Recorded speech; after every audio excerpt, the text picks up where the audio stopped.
Welcome everybody. In this video I'm going to share with you some of my favorite features of Business Analyst Web 7.3, which came out in October 2019. The first thing I want to introduce you to is the new autosave toggle, which you can find up here next to the flag, which shows you the country of data that you're working with. This was introduced to automatically save the maps and layers that you have in your display, so next time you come back in you can pick up where you left off. So let's see this capability in action.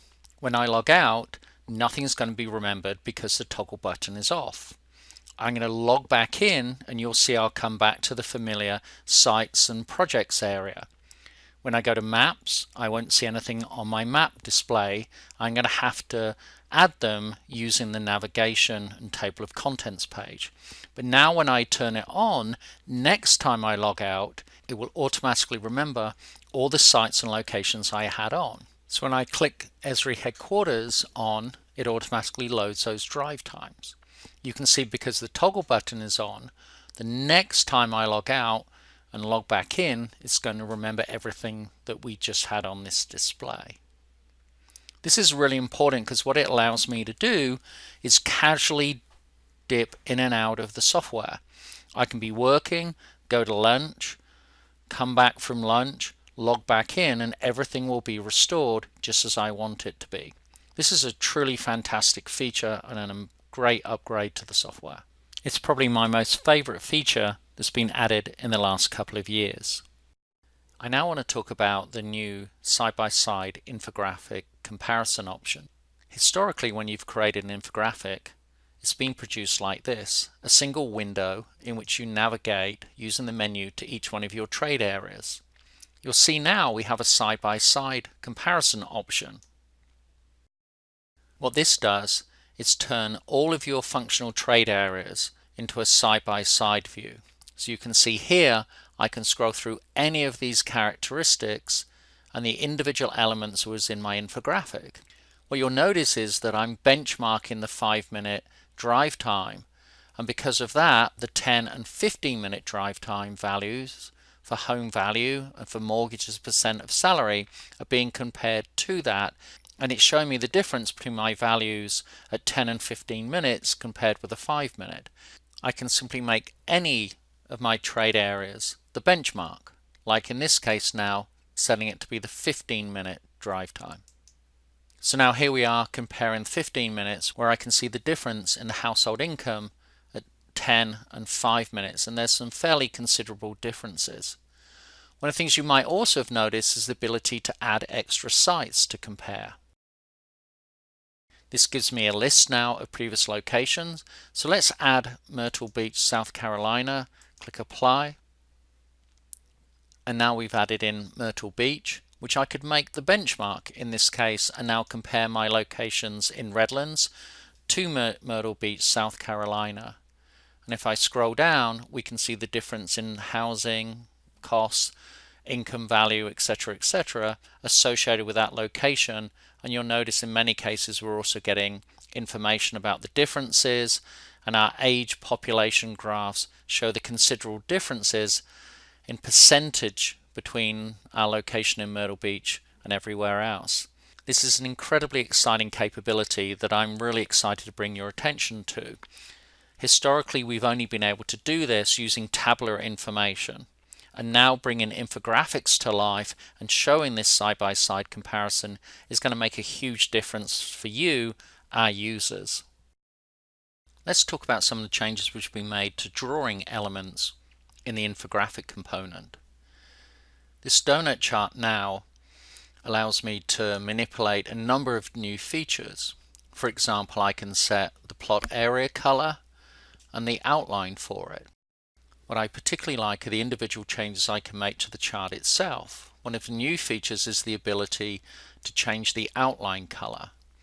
In this example, I'm going to pick a white color, set the line thickness to 2. I've got different styles that I can apply, and I can also set the transparency. This is a great way to really make your infographics pop. This area chart was copied from another infographic, and I need to restyle it. It's now really simple to do that. Click on Edit, Click on the Edit Chart Data components, and now I've got the ability to set all the different parameters like the fill color, the line color, the line type, so I can change it here to orange with a, let's say, a dark red inset. The area itself I can fill. I can change the drawing types, change the types according to the line and the symbol, do a lot of really great things to really enhance this individual chart itself. So each one of these can be controlled directly. Let's look at the other area, which is in blue. So now I might change the color to yellow.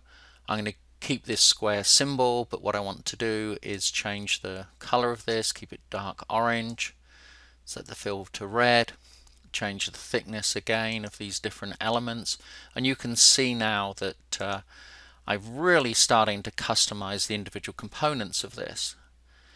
In our charts itself, if we go down and look at the line chart, we've got parameters here to fill the line markers. I can turn this on and off.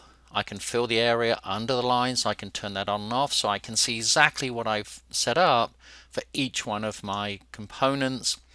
Set the line transparency, the line thickness, the marker transparency. Beautiful ways to control the individual components. The other thing that we can do for the markers themselves is set for the legend.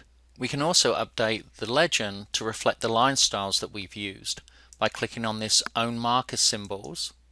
What happens now is that the symbols used for the legend reflect those that I had along the line. This is a really nice way to bring consistency all the way across your infographics.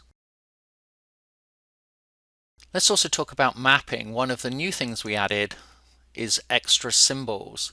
So here in this map, I could change the map and add other layers, but what I want to do is apply a little trick to create a cutout associated with this element. So I'm going to add elements to it, I'm going to add a shape, and I'm going to select one of these holes. So the hole is added alongside my map. What I now need to do is resize my map to fill the whole background. In this case, it's 250 by 250 pixels. I'm going to make sure that it's set to 0, 0, which is the top of the map. I'm going to send it all the way to the back. You can see that it's already at the back. And now I have this object here. The same, what I want to do now is edit this shape. So click on Edit Shape. Make sure that this is also 250 by 250. And you can see we can individually control the different sizes and the positions. So I'm going to move this back to 0, 0. And now I've put on top of this a white shape, and I can simply go and add to the shape, the color of my background. You know, we've got different color backgrounds associated with this. In this case, I'm using a color which is 363636. Now, this is my color. Click Apply. Click Apply to this, and you can see now I've created a mask on top of that map. And when I move the map around, the mask comes with it. So finally, let's talk about the waffle chart. This had some small upgrades but important changes to it. Here I've got a 5x5 infographic, and I've now got the ability to stretch the icons to fill the chart. What you'll see now is that by setting that, I control the spacing in between on the elements. I'm using a square, so it automatically expands it to make it a rectangle, from square to rectangular. Perhaps it's easier to see if I choose another shape like a hexagon, where we start to see the differences in the shape of the hexagon as I expand it by stretching it. So now you can see that this is becoming longer and not taller, wider, not taller. The great thing about this is it allows us to control many of the standard symbols you might want to manipulate. So I can change the sizing of this, and these shapes and symbols automatically expand to how I want them to be displayed.